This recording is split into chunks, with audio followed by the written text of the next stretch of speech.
Hi guys. आज हम बात करेंगे फ़ाइल हैंडलिंग की। पाइथन में फ़ाइल हैंडलिंग होता क्या है। तो इसके लिए पहले हम एक फ़ाइल देख लेते हैं। यहाँ देखिए, मैं एक फ़ोल्डर में आ चुका हूँ जहाँ पे मेरे पास मल्टीपल फ़ाइल्स हैं। तो इस फ़ाइल में जैसे कि इस फ़ोल्डर में हमारे पास एक फ़ाइल है। इस फ़ाइल को अगर हमें रीड करना है इस तरीके से ना, हमारे पास बहुत सारी फ़ाइल्स हो सकती हैं और बहुत सारे फ़ोल्डर भी हो सकते हैं जिनके अंदर अलग अलग फ़ाइल्स होंगी। तो अभी एग्जांपल के लिए हम एक फ़ोल्डर में के अंदर हैं और फ़ोल्डर में हमारे पास एक फ़ाइल है। इसको मैं अगर ओपन करूँगा तो ये कुछ इस तरीके की है। ये एक फास्टर सीक्वेंस है जिसमें फर्स्ट लाइन जो है इसका हेडर है और सेकंड लाइन इसकी सीक्वेंस है। तो इस फ़ाइल को अगर हमें रीड करना हो पाइथन में तो हम कैसे करेंगे, या ऐसी ही फ़ाइल कोई क्रिएट करनी हो तब कैसे करेंगे। इस फ़ाइल में अभी तो एक ही सीक्वेंस है, लेकिन हमें मल्टीपल सीक्वेंसेस को अगर ऐड करना हो तो इस काम को कैसे किया जाता है। क्योंकि होता क्या है कि हमारे पास जब बहुत सारा डेटा होता है उसको एनालाइज़ करने के लिए हम एक-एक करके नहीं कर सकते हैं काम को। मतलब अगर हमारे पास ये एक फ़ाइल है, इस तरीके की अगर हमारे पास बहुत सारी फ़ाइल्स हैं, हमें उन सभी को एक ही फ़ोल्डर में ऐड कर देना है। मतलब एक ही फ़ाइल के अंदर अगर हमें उसका कंटेंट डाल देना है सभी फ़ाइल्स का, तो एक-एक करना बहुत ही हेक्टिक काम होगा। तो इस काम को कोडिंग के थ्रू ऑटोमेट किया जा सकता है कि ताकि हम बहुत सारी फ़ाइल्स को एक ही जगह पे मूव करा सकें या कॉपी कर सकें। बहुत सारी फ़ाइल्स को जब हैंडल करना हो तब हमें फ़ाइल हैंडलिंग की ज़रूरत पड़ती है। आज के इस ट्यूटोरियल में हम देखेंगे कि फ़ाइल्स को ओपन कैसे किया जाता है। फिर ओपन करने के लिए हमारे पास कुछ मोड्स भी हैं, जैसे कि अगर हमें किसी फ़ाइल को रीड करना हो ना, हमारे पास कोई फ़ाइल है, उसे अगर हमें उसके अंदर का जो कंटेंट है उसको कोडिंग में रीड करना है, तो हम आर ऑप्शन का यूज़ करते हैं। ये मैं आपको कोडिंग में भी बताऊँगा जब अभी कोड करेंगे। फिर एक आता है हमारे पास राइट मेथड, यानी कि कोई हमें नई फ़ाइल क्रिएट करनी है। पुरानी फ़ाइल से कुछ एनालिसिस करी हमने और आउटपुट में हमें कुछ जो एनालाइज़ डेटा है हमारा वो रिज़ल्ट्स हैं। तो डब्ल्यू के साथ हम उस काम को कर सकते हैं। फिर मान लीजिए आपके पास एक फ़ाइल पहले से एग्ज़िस्ट कर रही है, आप इसके अंदर कुछ नया डेटा ऐड करना चाहते हैं, तब आप उसको अपेंड भी कर सकते हैं अपेंड मेथड के थ्रू। और अगर आपके पास कोई फ़ाइल है जिसको आप रीड भी करना चाहते हैं कि वो रीड भी हो और राइट भी हो उसी के अंदर डेटा, एक नई फ़ाइल है उसमें कुछ डेटा है, उसी में आप कुछ और राइट भी करना चाहते हैं, तो दोनों काम करने हैं तो आर प्लस का यूज़ करते हैं। इस तरीके से फ़ाइल में हमारे पास बहुत सारे मेथड्स होते हैं। ये वो मेन मेथड्स हैं जिनको अगर आप कर लेंगे तो बाकी की आपको ज़रूरत नहीं पड़ती है मैक्सिमम टाइम। मुझे तो नहीं पड़ी अभी तक, और इसी में हमारा सारा काम हो जाता है। तो हम फ़ाइल को ओपन करना देखेंगे कि कैसे होता है। उसके बाद हम फ़ाइल को रीड कैसे करना है ताकि आउटपुट हमारे जुपिटर नोटबुक के अंदर ही आ जाए। उसको रीड कैसे करते हैं वो देखेंगे। फिर किसी फ़ाइल को राइट कैसे करना है, जो कि हम यहाँ देख रहे थे। तो राइट करना भी मतलब एक नई फ़ाइल बनाएँगे और उसके अंदर कुछ डेटा डालना है तो कैसे करते हैं। और किसी पुरानी फ़ाइल में और भी डेटा अपेंड करना हो तो कैसे करते हैं वो देखेंगे। उसके बाद एक फ़ाइल क्लोजिंग का मेथड हम देखेंगे जो कि हम इन सभी में भी यूज़ करेंगे। तो इसके बाद हम बात करते हैं, हाँ, इसके बाद हम एक विद स्टेटमेंट के बारे में भी जानेंगे। ये जो विद स्टेटमेंट होती है इसके थ्रू भी फाइल्स को हैंडल करा जाता है, तो इसके बारे में हम जानेंगे। और फिर लास्ट में ये एडिशनल है, मतलब आप इसको, ये फाइल हैंडलिंग में नहीं आता है लेकिन हमें फिर भी मैं इसको ऐड कर रहा हूँ। इसके ज़रिए आप पता कर पाएंगे कि कोई फ़ाइल एग्जिस्ट करती है हमारे फ़ोल्डर में या नहीं। किसी फ़ाइल को अगर हमें ढूंढना है तो वो एग्जिस्ट करती भी है या नहीं। तो आइए अब डायरेक्ट अपने कोड पे चलते हैं। तो सबसे पहले हम देखेंगे कि फ़ाइल को ओपन कैसे करा जाता है। तो हमें एक वेरिएबल डिफ़ाइन करना होगा। फाइल, मतलब वेरिएबल का नाम मैंने फ़ाइल ही रख दिया ताकि ये इजी रहे रीड करने के लिए, देखिए पता लगे क्या है। फिर हम ओपन लिखेंगे, बस ओपन ये एक मेथड है जिसके थ्रू हम सभी फाइल्स को हैंडल करते हैं। मतलब रीड राइट अपेंड सब कुछ इस ओपन इनबिल्ट फंक्शन है ये पाइथन में, इसी के थ्रू करते हैं। तो इसमें दो आर्गूमेंट्स आती हैं, जिसमें कि हमारी पहली आर्गूमेंट रहती है इसमें फाइल नेम, कि आपकी जो फाइल का नाम है वो, और दूसरा रहता है इसका मोड, जिस मोड में हम काम करना चाहते हैं। तो फॉर एग्ज़ाम्पल अगर हमारे पास ये एक फ़ोल्डर है, मैं इस फाइल को रीड करना चाहूँगा तो मैं इसके ना प्रॉपर्टीज़ में आ जाऊँगा। फाइल पे क्लिक करके प्रॉपर्टीज़ में मैं आ गया, तो यहाँ पे हमारे पास पूरा पाथ आ जा रहा है कि कौन सी जगह पे इस फाइल को रखा गया है, वो सारी लोकेशन है ये। इस लोकेशन को मैं यहाँ पे पेस्ट कर दिया मैंने। अभी ये फ़ोल्डर तो आ गया हमारे पास, लेकिन इस फोल्डर के बाद फॉरवर्ड स्लैश लगा के हम इस फाइल का नाम भी देंगे RCSB। तो ये हमारी फ़ाइल है, और फाइल को हमेशा फ़ोल्डर के साथ ही दीजिएगा, ताकि ये जो है ना, ये सारा फ़ोल्डर का पाथ है यहाँ तक। तो ऐसा करने से कभी भी कोड में एरर नहीं आएगा। और अगर आप सिर्फ इसी को देते हैं तो ये फ़ाइल हमेशा काम नहीं करेगी, क्योंकि क्या होता है कि ये जो सारा जुपिटर नोटबुक है ये भी कहीं पे सेव हो रही है, तो ये जहाँ पे सेव हो रही है वो भी यही पाथ है हमारे पास। तो अगर मैं अभी इस पाथ को नहीं भी दूंगा तब भी ये फाइल रीड होगी, लेकिन मैं फिर भी आपको बता रहा हूँ कि हमेशा पूरा पाथ देंगे तो ज़्यादा अच्छा रहेगा। और फिर मोड है हमारा कि हम करना क्या चाहते हैं इस फाइल के साथ, रीड करना है, राइट करना है, या इस फाइल में कुछ अपेंड करना है। तो मान लीजिए अभी हमें ये काम रीड करना है यहाँ पे, तो इसको जैसे मैं रन करूँगा तो हमारी जो सारी फाइल का डेटा है वो इस फाइल नाम के वेरिएबल में आ गया है।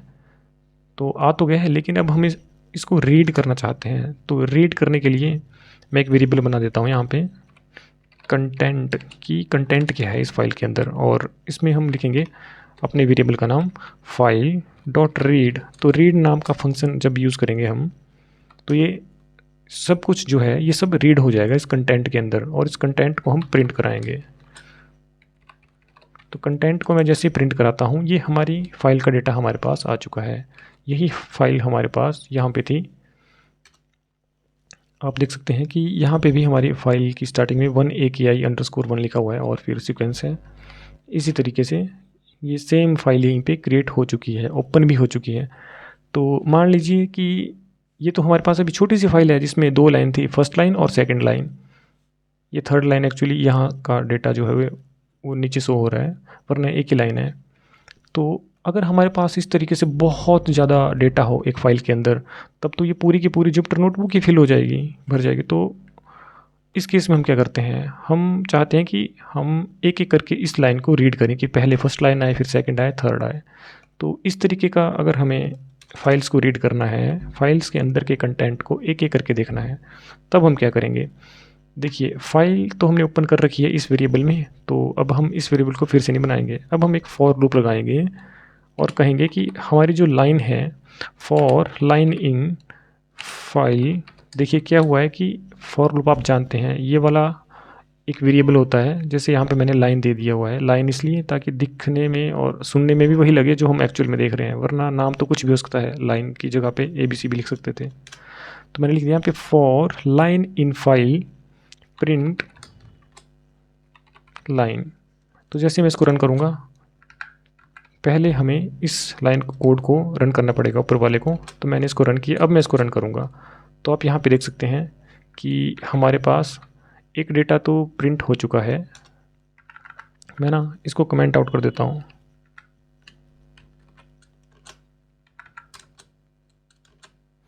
अब आप देखिए कि क्या हुआ है हमारे पास, कि हमारी ये जो फाइल थी, ये फाइल, इसके अंदर तो सारा फाइल का डेटा था। इस फाइल का डेटा इस वेरिएबल में आ चुका था। फिर हमने लिखा फॉर लाइन इन फाइल, तो इस फाइल के अंदर ये सारा डेटा था पहले से ही, पर ये एक एक करके प्रिंट हुआ है। अगर आपको क्लियर और करना है ना इसको, तो मैं यहाँ पर लिख देता हूँ प्रिंट ए। पहले इसको रन करना पड़ेगा, फिर इसको रन करना पड़ेगा। तो देखिए क्या हुआ कि जो फर्स्ट लाइन थी वो हमारे पास रीड हो गई। फिर हमने क्या कहा कि प्रिंट करो ए को, तो हमारा प्रिंट ए आ गया यहाँ पे। और इसके बाद देखिए, पहले हमने ये कहा प्रिंट ए करने के लिए, इसलिए प्रिंट हुआ है। फिर इसके बाद नेक्स्ट प्रिंट की स्टेटमेंट है। तो फर्स्ट लाइन हमारी क्या थी, फर्स्ट लाइन ये थी हमारी, फिर सेकंड लाइन हमारी ये थी। तो हुआ क्या, पहली बारी में पहली लाइन प्रिंट हुई, उससे पहले ए प्रिंट हुआ है क्योंकि लाइन से पहले ए लिखा हुआ है यहाँ पे। तो पहले ए प्रिंट हुआ, फिर फर्स्ट लाइन हमारी प्रिंट हो गई। फिर सेकंड इटरेशन में फाइल के अंदर जो दूसरी लाइन थी ना हमारे पास, वो लाइन प्रिंट होगी, लेकिन उससे पहले हमारे पास ए है, तो ए हमारे पास फिर से प्रिंट होता है, और फिर सेकंड लाइन जो थी हमारी वो प्रिंट होती है। तो इस तरीके से एक एक करके ये जो है प्रिंट हुआ है। और यहाँ पे एक देखने की बात है कि फ़िलहाल ना मैं इसको, इस गैप को निकाल देता हूँ यहाँ से।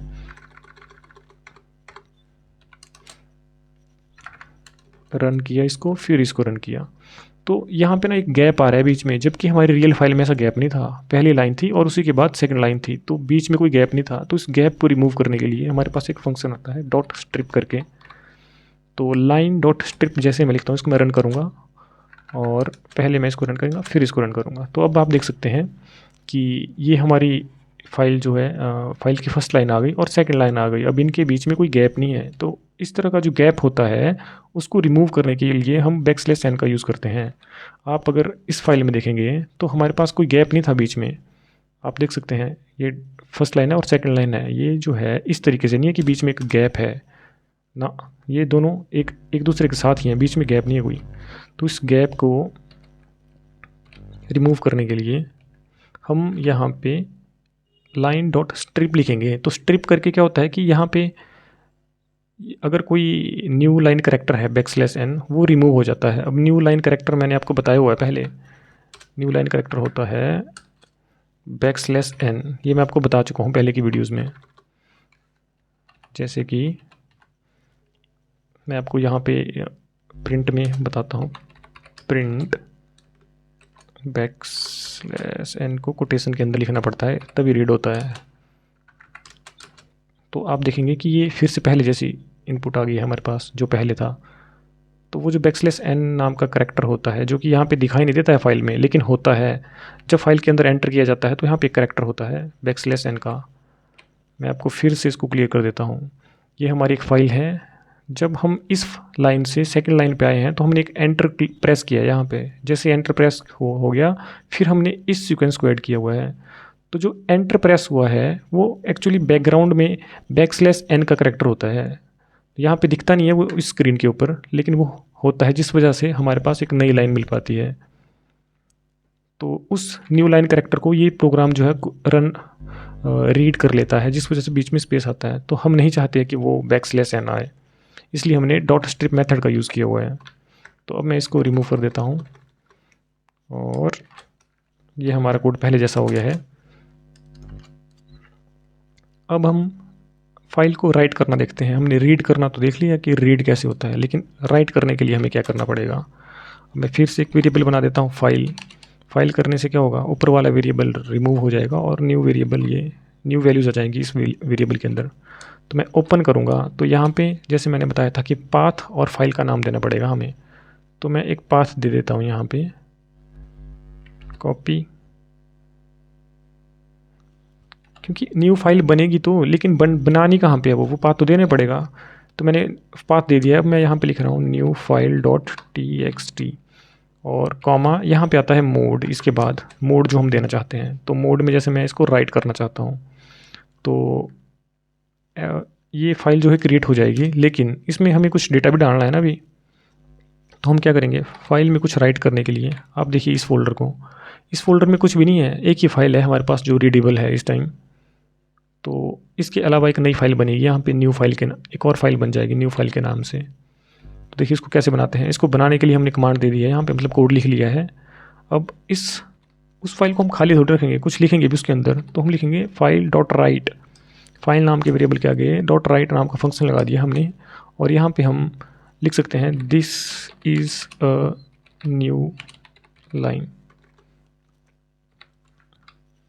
फिर मान लो अब मैं एक और लाइन इसमें लिखना चाहता हूँ, फाइल डॉट राइट कर दिया है मैंने। और अब मैं कुछ भी यहाँ पे ऐड कर दूँगा, एडिंग अनदर लाइन यहाँ पे लिख लेते हैं, ठीक है।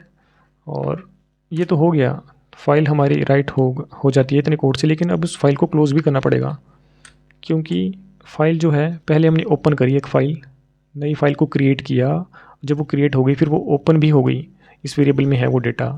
उस फाइल के अंदर हम कुछ डेटा डालना चाहते हैं, कुछ लाइन्स ऐड करना चाहते हैं। तो ये फर्स्ट लाइन है और ये सेकंड लाइन है हमारे पास, ये दो लाइनें उस फाइल के अंदर आ जाएंगी, मैं आपको दिखाऊंगा अभी।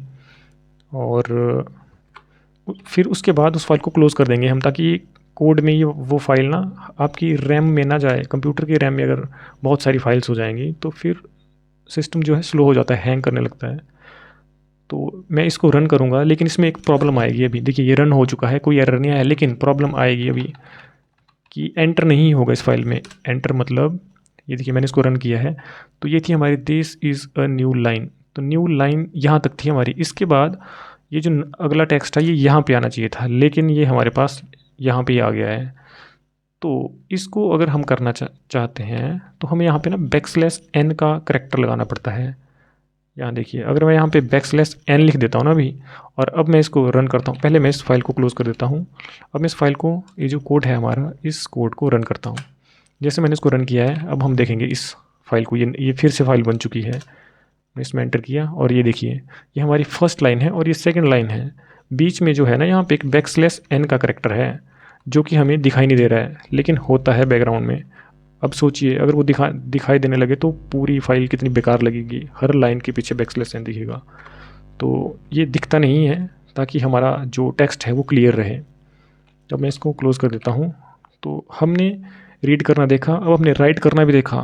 तो राइट करना है तो पहले एक पाथ देना पड़ेगा जहाँ पे आप उस फाइल को क्रिएट करना चाहते हैं, और फिर वो नाम देना चाहते हैं, नाम भी देना है फाइल का जो हम रखना चाहते हैं।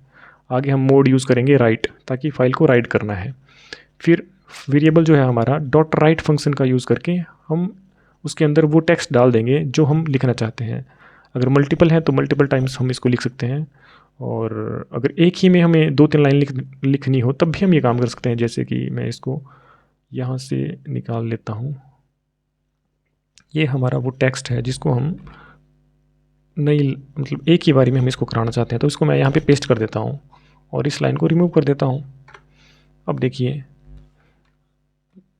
ये जो लाइन है इसके बाद मैं 3 डॉट लगा देता हूँ ताकि पता लगे कि एक नया कंटेंट हमारे पास आ चुका है।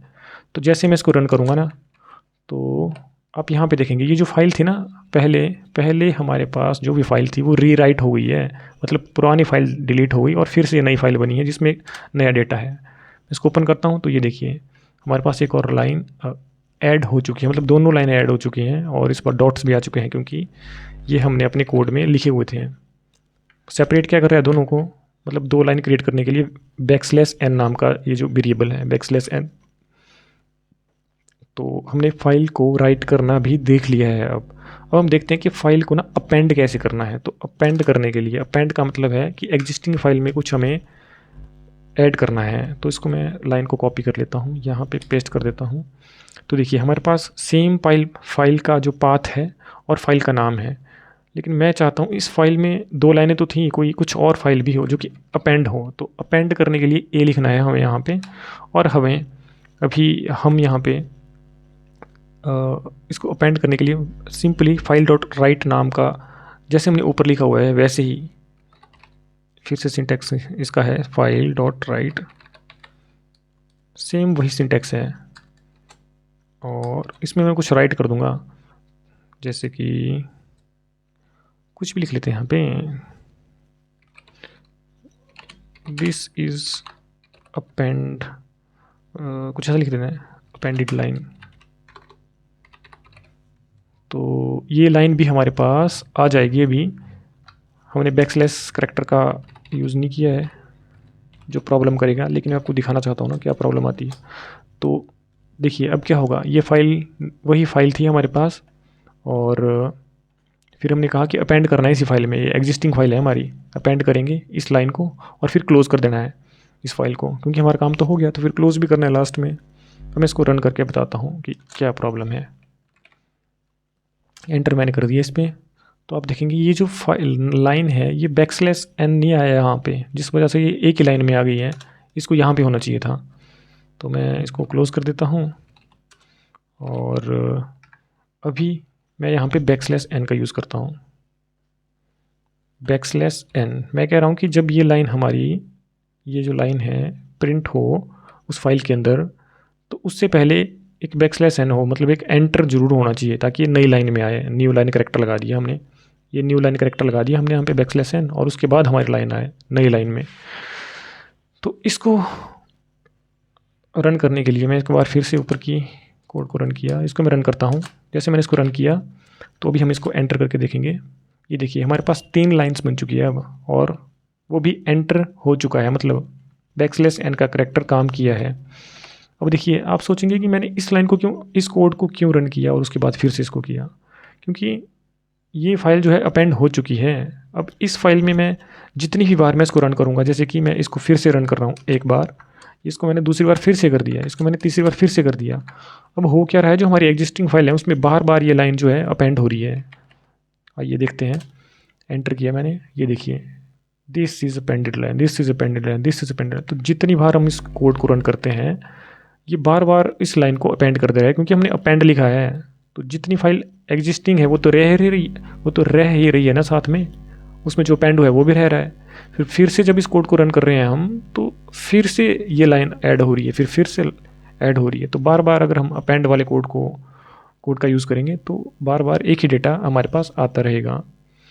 तो अगला था हमारे पास कि क्लोजिंग अ फाइल को क्लोज़ कैसे करते हैं। हाँ, तो इसको हम देखने नहीं वाले हैं अभी, क्योंकि हम देख चुके हैं कि फाइल जो वेरिएबल है उसके पास ही हम डॉट क्लोज नाम का मेथड लगा देते हैं जब हमारा ऑपरेशन जो हमें करना है वो हम कर देते हैं। जैसे कि फर्स्ट टाइम हमने देखा था रीड करना, फिर हमने देखा कि राइट कैसे करते हैं, राइट करने के बाद भी क्लोज़ करना पड़ता है, और यहाँ पे अपेंड करने के बाद भी इसको क्लोज़ करना पड़ता है। बस ये है कि जो रीड करने का मेथड है ना, इसमें आप नहीं भी करेंगे क्लोज़ तभी चल पड़ता है, हालांकि फ़ाइल को क्लोज़ करना ही चाहिए। तो अब मैं इसको ना एक बार यहाँ से रिमूव कर देता हूँ। वेट, ऐसा क्यों आया? अच्छा, हमारी जो फाइल है वो कुछ और थी पहले, हमने इसको रन किया तो अब ये चलेगा, नहीं तो एरर दे रहा है। तो चल पड़ा है। अब मैं एक फ़ाइल मैंने राइट करी थी, इसको मैं रन करता हूँ, और रन करके यहाँ पे 42 क्यों आ रहा है इस बार? क्योंकि फाइल डॉट राइट मेथड के साथ ये जो है ना हमारे पास होम, ये हमारे पास पाथ आ गया। फिर हम चाहते हैं कि इस फाइल को हमें राइट करना है, तो राइट तो हो जाएगी ये फाइल, ये इस फंक्शन को पास करते ही हमारे पास एक फ़ाइल बन जा रही है। लेकिन उसके अंदर राइट क्या करना है डेटा, वो फाइल डॉट राइट से हमारे पास आ गया है, और यहाँ पे प्रिंट की स्टेटमेंट हमने दी ही नहीं है, फिर भी 42 आ रहा है। तो ये शायद इन करेक्टर्स को भी बता रहा है हमारे पास, जैसे कि मैं आपको बताता हूँ कि कितने हैं करेक्टर्स।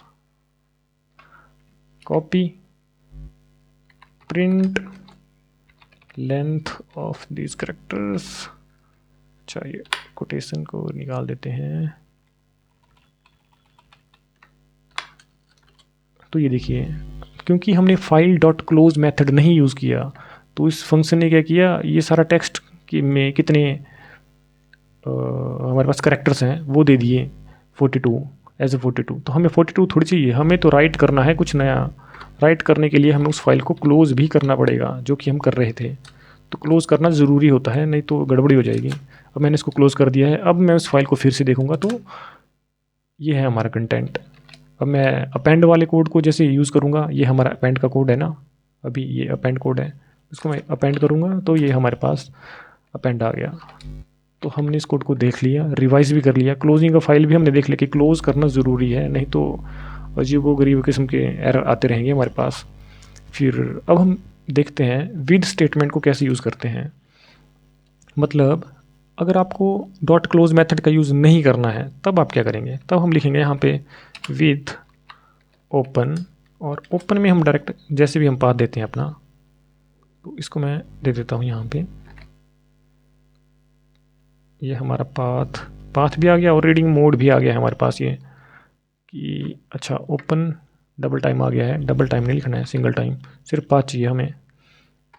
तो इस फाइल को अगर हमें रीड करना है, जो कि हम क्रिएट कर चुके हैं अभी ऊपर को विद स्टेटमेंट के साथ, तो हम लिखेंगे विद, और फिर ओपन के अंदर हम ये सारा, ओपन के अंदर हम अपना जो भी फाइल है और मोड है वो डिफाइन करेंगे। तो विद ओपन फाइल नेम वगैरह एज फाइल। तो पहले तो हम कह रहे थे कि फाइल इज इक्वल टू ये ओपन, लेकिन अभी विद के साथ हमें सिर्फ लिखना है ओपन नाम का फंक्शन यूज़ करना है, और फिर एज फाइल, तो इस फाइल के अंदर ये डेटा आ जाएगा। इसका फ़ायदा ये है कि हमें क्लोज़ नहीं करना पड़ता है फाइल को। तो कंटेंट जो है हमारा is equal to file dot read, और फिर मैं इसको प्रिंट करा दूंगा कंटेंट को। कंटेंट, तो ये हमारे पास फाइल का कंटेंट रीड हो चुका है, फाइल को क्लोज़ करने की ज़रूरत नहीं है। अगर मैं यहाँ पे ना अपेंड कराना चाहता हूँ फाइल को, इसी फाइल में कुछ अपेंड कराना चाहता हूँ, तो मैंने यहाँ पे लिख दिया ए, और फिर इसी ये जो इंडेंटेशन है इसी के अंदर में हम लिखेंगे फाइल डॉट राइट, उसी तरीके से फाइल डॉट राइट। तो इस बार मैं जैसे कि हैश कर देना चाहता हूँ, यहाँ पे राइट कराना चाहता हूँ फाइल में, तो ये हैश जो हैं ये राइट हो जाएंगे, और क्योंकि हमें रीड नहीं करना है, राइट करना है इस फाइल को, तो ये राइट हो चुकी है, मतलब यहाँ से ये फाइल राइट हो जाएगी। अब हम फाइल को अपेंड कर रहे हैं, पहले हमने इसको रीड किया था, तो फाइल राइट हो गई। अब हमें फाइल डॉट क्लोज नहीं करने की ज़रूरत है। यहाँ पे मैं इसको रन करता हूँ, जैसे मैंने इसको रन किया हम यहाँ पे देखेंगे अपनी फ़ाइल को, तो ये देखिए हमारे पास एक और लाइन ऐड हो चुकी है, लेकिन हमने \n का यूज़ नहीं किया, इसलिए ये दोनों लाइनें जो है अपेंड ही हो गई हैं, लास्ट लाइन और ये नई लाइन जो है अपेंड हो गई है।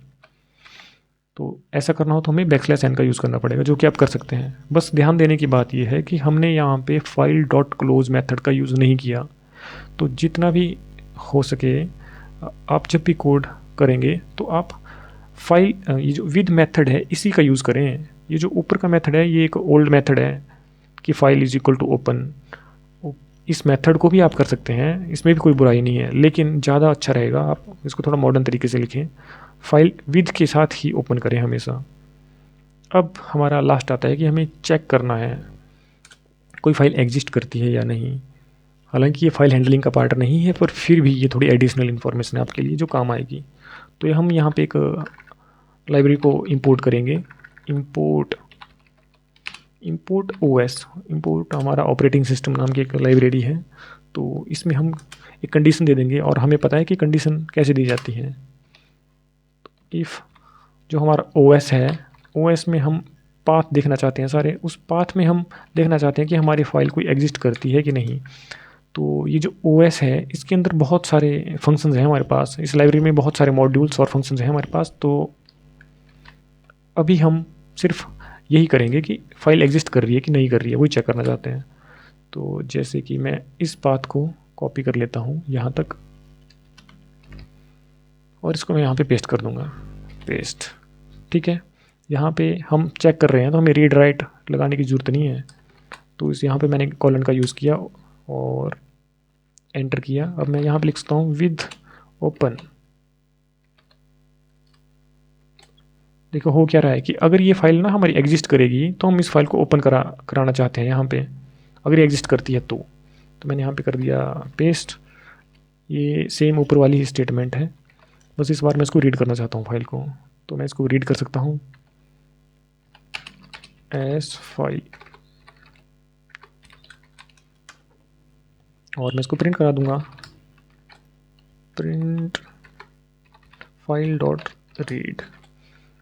तो ये तो ठीक है, अगर हमारे पास एक फ़ाइल है तब तो रीड हो जाएगी, लेकिन अगर फाइल नहीं है हमारे पास तब क्या करेंगे हम, तब हम यूज़ करेंगे एल्स स्टेटमेंट का।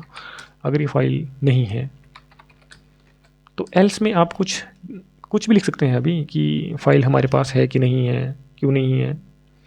तो मैं यहाँ पर लिख देता हूँ अभी फाइल डज नॉट एग्जिस्ट।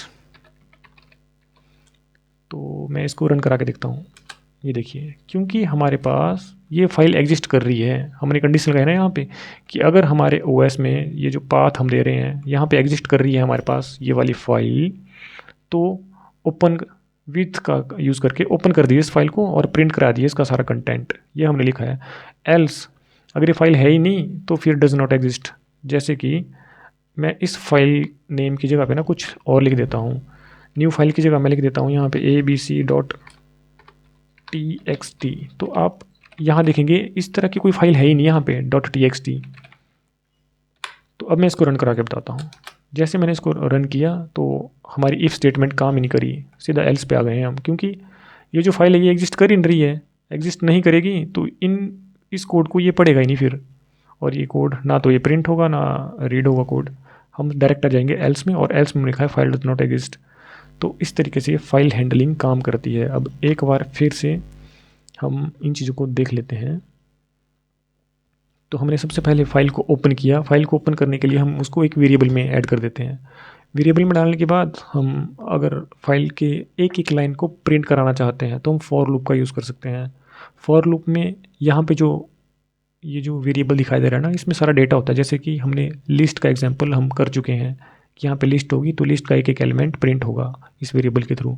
वैसे ही हमने यहाँ पे एक फ़ाइल पास कर दी और यहाँ लिखा है अपने एक वेरिएबल का नाम लाइन, इसका नाम कुछ भी हो सकता है। तो लाइन के अंदर वो वैल्यू आ जाएगी जो फर्स्ट लाइन होगी हमारी, जो फर्स्ट लाइन रहेगी।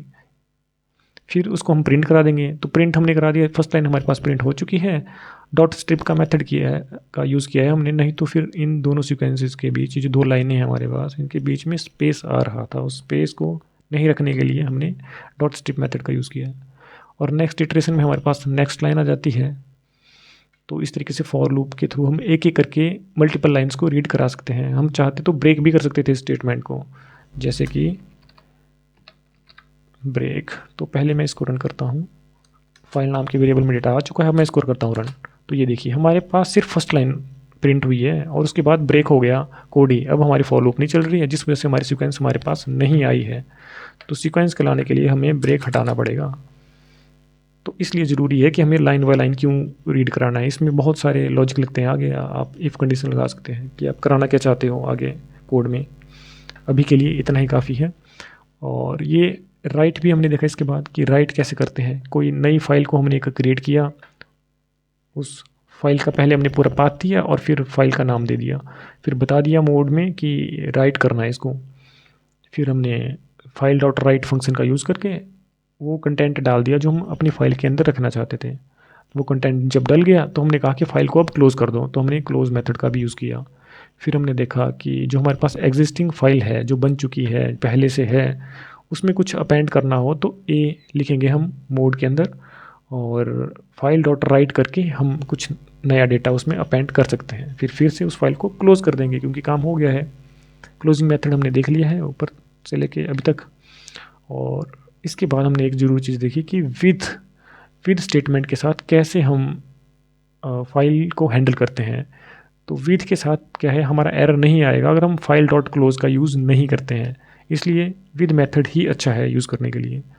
बस हमें ओपन नाम का ये फंक्शन पास करना है यहाँ पे, फिर एज फाइल, क्योंकि इस वेरिएबल के अंदर हमारी फाइल आ जाएगी। और फिर हम उसको राइट भी कर सकते हैं, रीड करना है तो रीड करा सकते हैं, पेंट करना है पेंट करा सकते हैं। बस यहाँ पे हमें वो मोड स्पेसिफाई करना पड़ेगा जो हम करना चाहते हैं। इसके बाद हमने ये एडिशनल था जिसमें हमने देखा कि हमारी फ़ाइल एग्जिस्ट करती है क्या। हो सकता है हमारे फ़ोल्डर में बहुत सारी फाइल्स हों, लेकिन हम एक पर्टिकुलर फ़ाइल को ढूंढना चाहते हैं प्रोग्रामिंग के थ्रू ही। तो फिर वो यहाँ से हम इस तरीके से चेक कर सकते हैं कम से कम टाइम में। तो आज के लिए इतना ही। Thank you.